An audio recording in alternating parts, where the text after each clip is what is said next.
कर लेते युक्ति से काज सिद्ध सारे।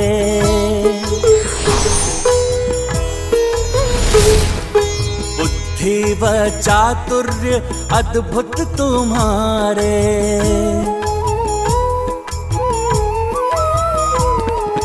वाहन है मूस सुमुख है विशाल काय। परिक्रमा हेतु करेंगे कुछ उपाय। जय गणेश जय गणेश जय गणेश देवा। माता जाति पार्वती पिता महादेवा। गजानन तो अब भी कैलाश में, फिर वे उधर प्रतिस्पर्धा में भाग लेते कैसे दृष्टिगोचर हो रहे हैं?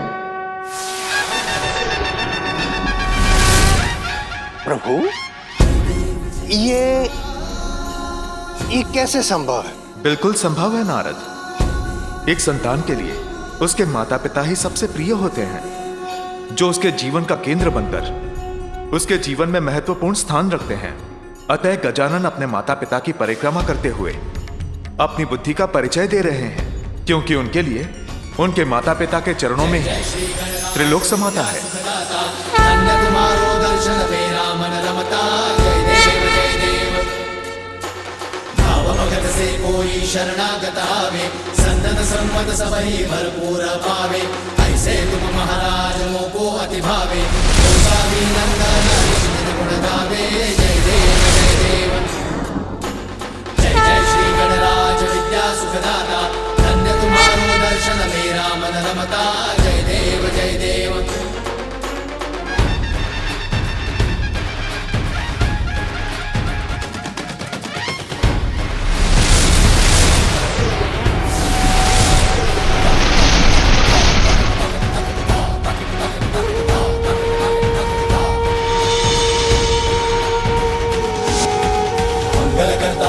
श्री मंगल मूर्ति जन जन पूजे होती कामना पूर्ति।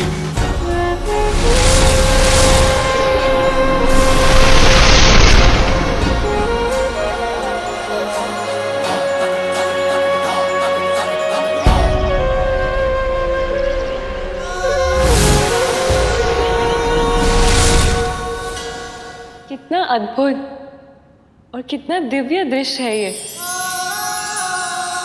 किंतु प्रभु, ये कैसे संभव है कि गजानन यहाँ पे माता पिता की परिक्रमा कर रहे हैं, तत्पश्चात भी वे वहां अन्य देवताओं के साथ स्पर्धा में सहभागी हो रहे हैं? कैसे? बिल्कुल संभव है नारद। ये ब्रह्मांड जितना विशाल है उतना ही सूक्ष्म भी है। जहां एक तरफ इस अनंत ब्रह्मांड में एक छोर को ढूंढ पाना कठिन है, वहीं इस ब्रह्मांड में एक छोटे से छोटे कण में संपूर्ण ब्रह्मांड समाता है। माता पिता के चरणों में ही त्रिलोक होता है। अतः गजानन अपने माता पिता की परिक्रमा करते करते त्रिलोक की भी यात्रा कर रहे हैं। यह बिल्कुल उसी प्रकार है जैसे हमारे भक्त भोग हमारी प्रतिमा को लगाते हैं, किंतु उसे ग्रहण हम करते हैं। भविष्य यज्ञ की अग्नि को दिया जाता है, परंतु उसे ग्रहण देवता करते हैं। सत्य वचन।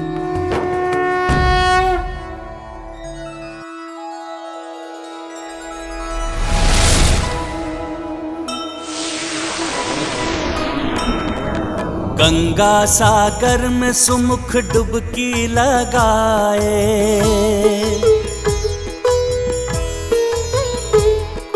ध्वजा श्री जगन्नाथ मंदिर से लाए। कांची से अति पावन कुमकुम ले आए। द्वारका से जगमगाता शंख भी उठाए। जय गणेश जय गणेश देवा। माता जाति पार्वती पिता महादेवा।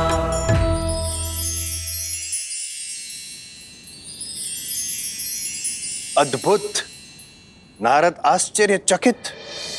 वहां सभी देवता पृथ्वी और पाताल के तीर्थ यात्रा करने की होड़ में लगे हुए हैं, और यहाँ गजानन मात्र अपने माता पिता की परिक्रमा करके ये कठिन कार्य पूर्ण कर रहे हैं। नारायण नारायण। देवर्षि नारद, अब समय आ गया है जब गजानन की बुद्धि और चतुराई की इस अद्भुत लीला का दर्शन संपूर्ण संसार करेगा।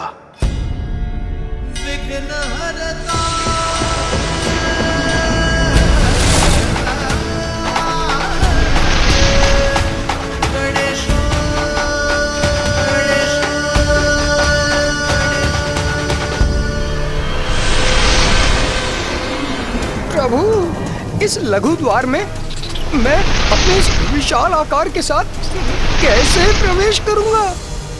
मुझ पर विश्वास रखिए और आगे बढ़िए मूषक जी। उचित है प्रभु।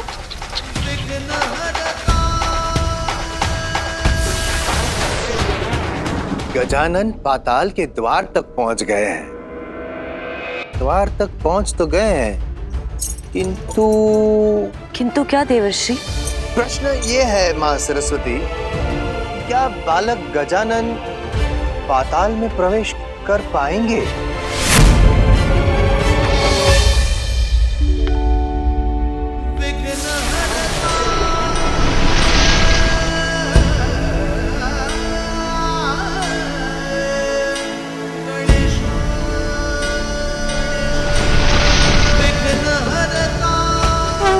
युक्ति लगाई जाए तो कोई भी कार्य असंभव नहीं होता मूषक जी।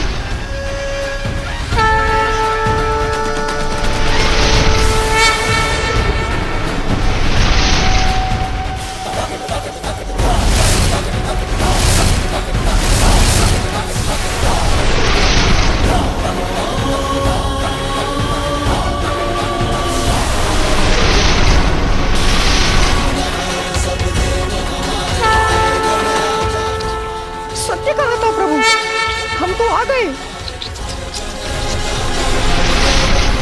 उस द्वार से तो आगे बढ़ने में सफल हो गए हम। हाँ प्रभु, अब आगे बढ़ते हैं।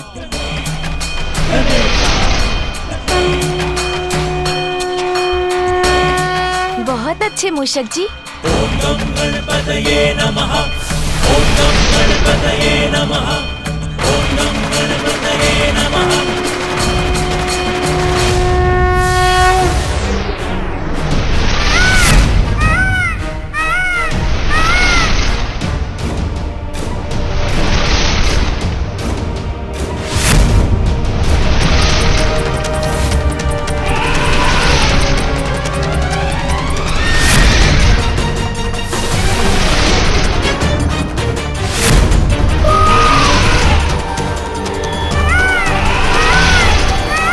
कुमार कार्तिकेय, पाताल का मार्ग दिखाने के लिए धन्यवाद, किंतु अब मैं आपको पीछे छोड़ दूंगा।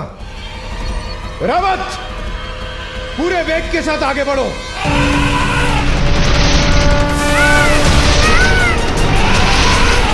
देवराज, यदि मुझे पराजित करना चाहते हैं तो अपना ध्यान मुझ पर नहीं, आगे के मार्ग पर रखिए।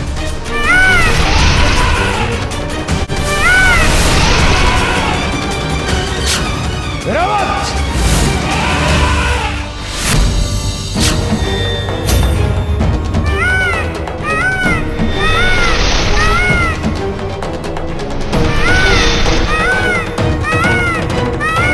राजा बलि का सूतल लोक।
हम यहाँ राजा बलि से भेंट करने आए हैं।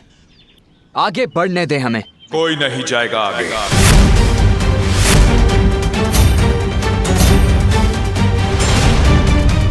हम देवगण यहाँ कैलाश से आ रहे हैं और तुम हमें रोकने का दुस्साहस कर रहे हो।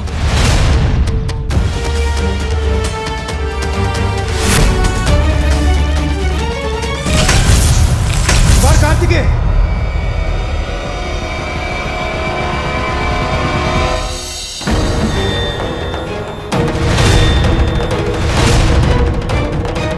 हम देवताओं को रोकने का दुस्साहस कैसे किया? ये तो कोई असुर प्रतीत होता है।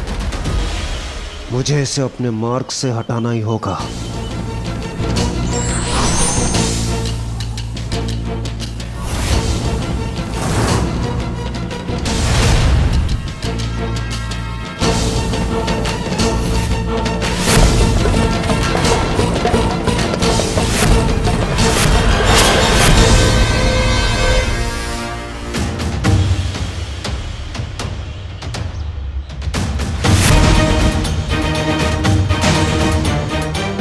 कैसी मायावी शक्ति का स्वामी है ये, जिसके कारण मैं अपना वार भी नहीं कर पा रहा हूं।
ये गजानन इतने शीघ्र यहां तक कैसे पहुंच गए? ओम गम गणपतये नमः। ओम गम गणपतये नमः। गजानन यहाँ? ये कोई साधारण द्वार रक्षक प्रतीत नहीं होते। चरणों पर महावर और ललाट पर श्री हरिनारायण जैसा तिलक भी है। इनको पहचानने में आप सभी देवगणों से भूल हुई है। भैया, ये आप क्या करने जा रहे थे? आपको ज्ञात है ये कौन है?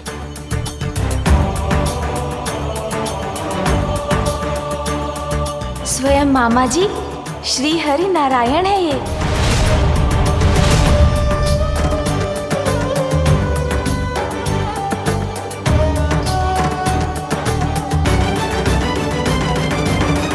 हाँ भैया, आपको स्मरण है ना, एक बार मैं मामा जी से भेंट करने वैकुंठ चला गया था। तभी जब मामा जी ने मुझे स्वादिष्ट फल दिए थे खाने के लिए, तब मामा जी ने मुझे ये कथा सुनाई थी। प्रजा के हित का ध्यान रखने वाले अत्यंत शक्तिशाली असुर राजा बलि ने अश्वमेध यज्ञ प्रारंभ किया, जिसके संपन्न होने पर असुरों का देवताओं पर वर्चस्व स्थापित हो जाता। तब देवताओं की रक्षा के लिए श्री हरि नारायण ने एक बालक वामन का रूप धारण कर राजा बलि से दान मांगा। राजन, जितनी भूमि मेरे 3 पग में समा जाए, उतनी भूमि दान देने की कृपा कीजिए। अवश्य ब्राह्मण देवता। तब प्रभु के वामन अवतार ने त्रिविक्रम रूप धारण कर अपना आकार इतना बढ़ा लिया कि जहाँ राजा बलि खड़े थे वहाँ से मात्र उनके पाँव दिखाई दे रहे थे और वामन अवतार के प्रथम पग में ही संपूर्ण पृथ्वी समा गई।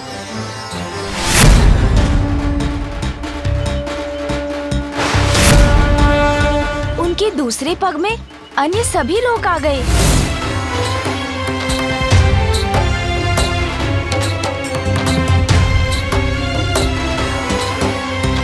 अब मैं क्या करूं?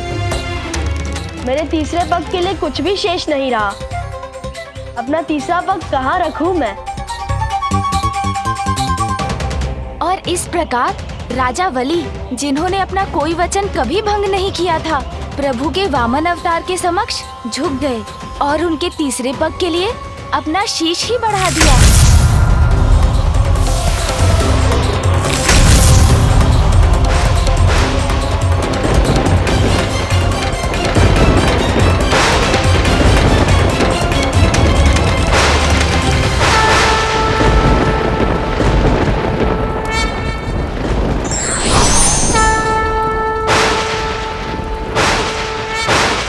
राजा बलि, धर्म के प्रति आपकी निष्ठा को देख मैं अत्यंत प्रसन्न हूं। इसलिए आज से मैं आपको पाताल लोक का राज्य सौंपता हूं और ये वचन देता हूं कि मैं सदैव आपके राज्य की रक्षा करूंगा, जिससे कोई भी आप पर आक्रमण कर आपको क्षति नहीं पहुंचा पाएगा।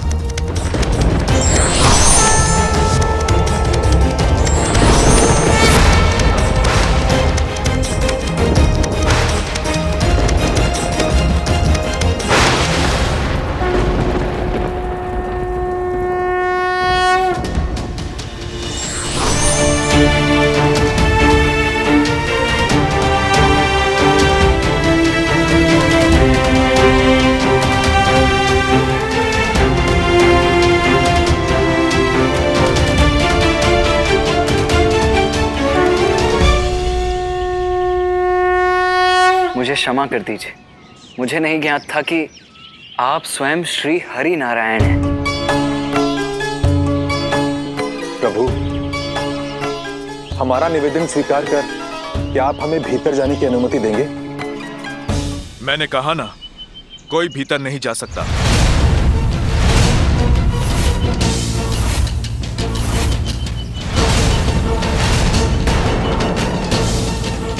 अर्थात समस्या अभी भी वही की वही है। हम भीतर जाएं तो जाए कैसे? देवराज, संसार में सभी कार्य युद्ध और संघर्ष से सिद्ध नहीं होते। कभी कभी प्रार्थना भी सफलता दिला देती है।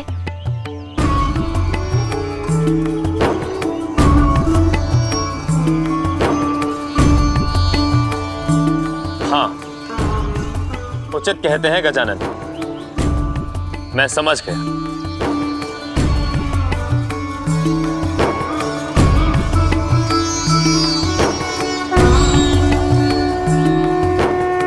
अतुलित सौंदर्य के धनी हैं आप, शक्तिशाली, मनोहर, रमणीय। आपको अपने भक्त से इतना प्रेम है प्रभु कि आप यहाँ स्वयं उनकी रक्षा के लिए पाताल लोक में स्थित हैं। मैं भी आपका परम भक्त हूँ प्रभु। आपको तो ज्ञात है कि मैं यहाँ किस प्रयोजन से आया हूँ, इसलिए मुझे यहाँ से आगे बढ़ने की अनुमति दीजिए प्रभु।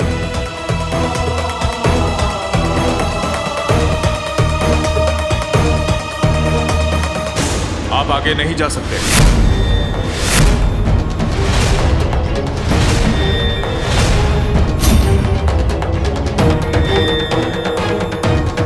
आपकी युक्ति तो असफल हो गई गजानन। वरुण देव ने तो मेरी युक्ति समझी ही नहीं, तो वो सफल कैसे होती? प्रहरी अपनी प्रार्थना से नहीं, अपने स्वामी की प्रार्थना से प्रसन्न होता है।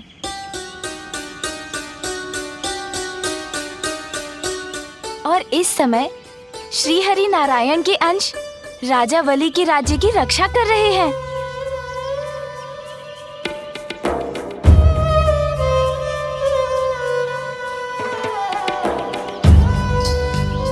असुर होने पर भी, वेद में भी जिन्होंने अटूट निष्ठा रखी, जो सदा दयालु और दानवीर रहे, जिन्होंने स्वयं भगवान को दान देने का सौभाग्य प्राप्त किया।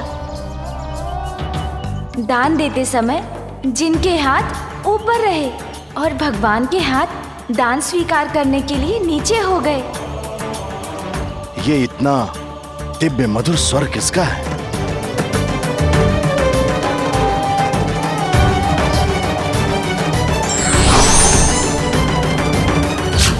तुम्हें आगे जाने की अनुमति है।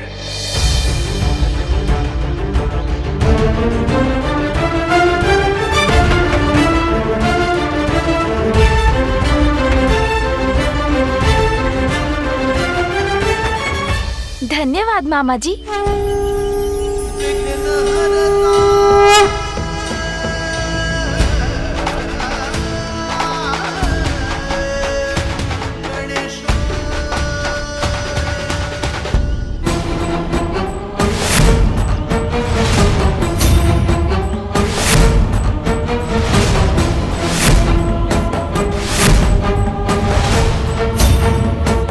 मामा जी, कृपया इन सभी को भी भीतर आने की अनुमति दीजिए।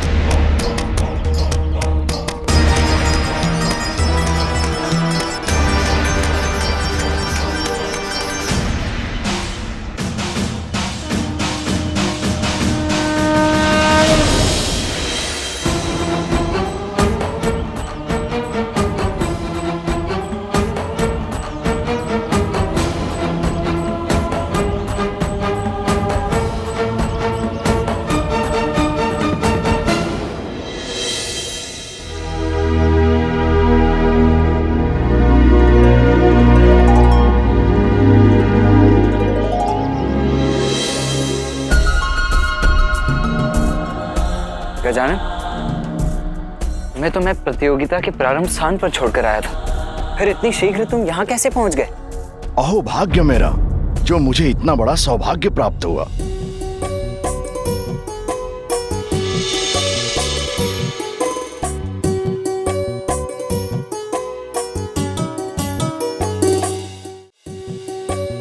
आप सभी देवगणों को राजा बलि का प्रणाम। प्रणाम राजा बलि जी। महादेव और माता पार्वती के पुत्र स्वयं हमारे पास आए हैं। ये तो मेरा परम सौभाग्य है। आपका स्वागत है। प्रणाम देवराज, प्रणाम देवगणों। आप सभी का स्वागत है यहाँ। राजा बलि, आपको तो ज्ञात ही होगा कि हम सब यहाँ एक प्रतियोगिता को पूर्ण करने के उद्देश्य से आए हैं। इसीलिए अभी हमें आपके उपवन के फुहारे से मोतियों की आवश्यकता है। अवश्य। आप सभी यहाँ इतनी दूर से मेरे पास आए, मेरे अतिथि हैं, और ये तो आपका अधिकार है। यदि आप भोजन के लिए भी रुक सकते तो और भी उत्तम होता। भोजन?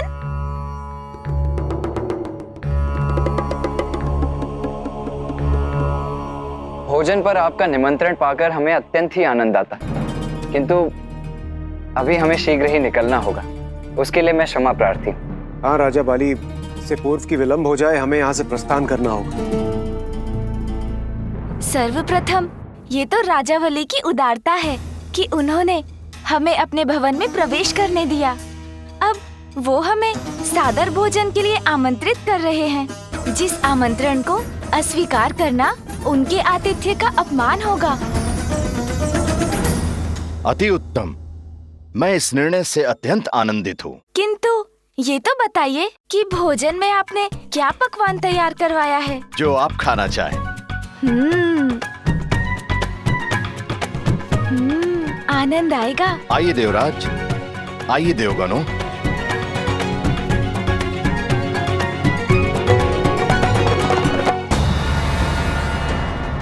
इन सभी को भोजन करने दो।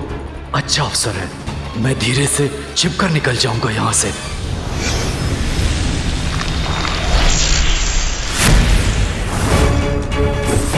बलि ने सदा मेरे आदेश की अवहेलना की। मैंने उसे देवताओं से सावधान रहने को कहा। आज भी उन्हीं का साथ देकर सहायता कर रहा है। बलि मेरा आदेश नहीं सुनेगा तो क्या, राहु और केतु तो मेरा आदेश अवश्य मानेंगे।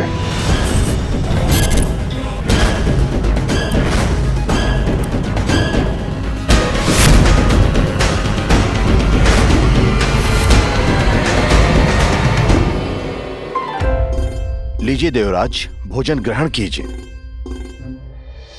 प्रणाम सूर्यदेव, कृपया आप भी भोजन ग्रहण कीजिए।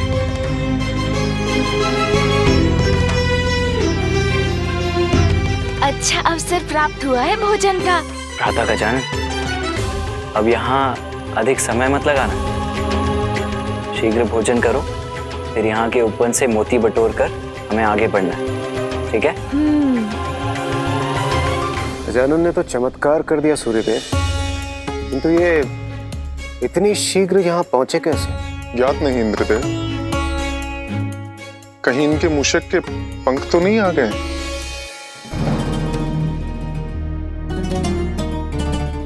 अन्य सभी के पूर्व भोजन समाप्त कर लेता हूं।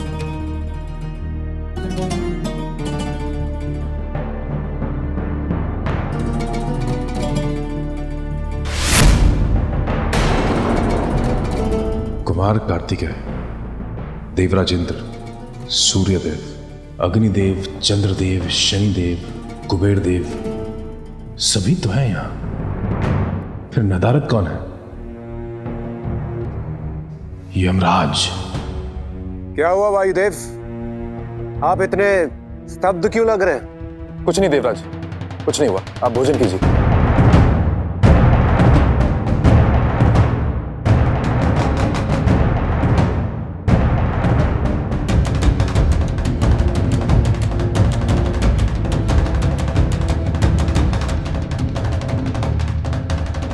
मोदक बहुत स्वादिष्ट है, और लाइए।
तो एक एक करके सभी देवता यहां से निकल गए।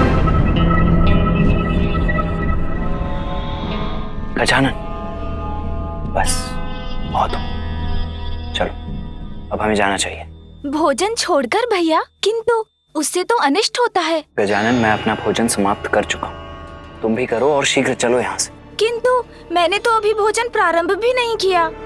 भैया, मुझे माँ ने सीख दी थी कि हमें अन्न का अनादर नहीं करना चाहिए, हमें सदा अन्न का आदर करना चाहिए। मैं भोजन का निरादर कभी नहीं करूँगा। आपको आगे जाना है तो जाइए, मैं फिर आगे पहुँच जाऊंगा। क्या हुआ देवराज इंद्र, प्रतीत होता है आपको भोजन उचित नहीं लगा। भोजन तो अति उत्तम है, किंतु मुझे यहाँ से प्रस्थान करना होगा, कृपया मुझे अनुमति दीजिए। जैसा आपको उचित लगे। आपका बहुत बहुत धन्यवाद। प्रणाम। गजानन, ये भोज नहीं प्रतियोगिता है, इसीलिए शीघ्र अपना भोजन समाप्त करना और आगे बढ़ना, ठीक है? हाँ भैया, मैं मन भरकर, मेरा अर्थ है कि शीघ्र खाकर आ जाऊंगा। उचित है, किंतु हाँ, राजा बलि के उपवन से दिव्य मोती लेना मत भूल जाना। हाँ भैया। अब आज्ञा दीजिए।